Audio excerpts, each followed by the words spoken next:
School Study.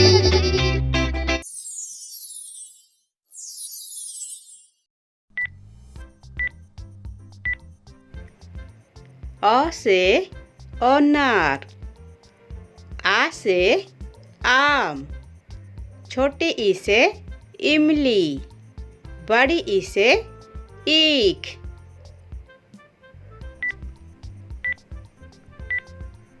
छोटा ऊ से उल्लू, बड़ा ऊ से ऊन, री से ऋषि, ए से एड़ी।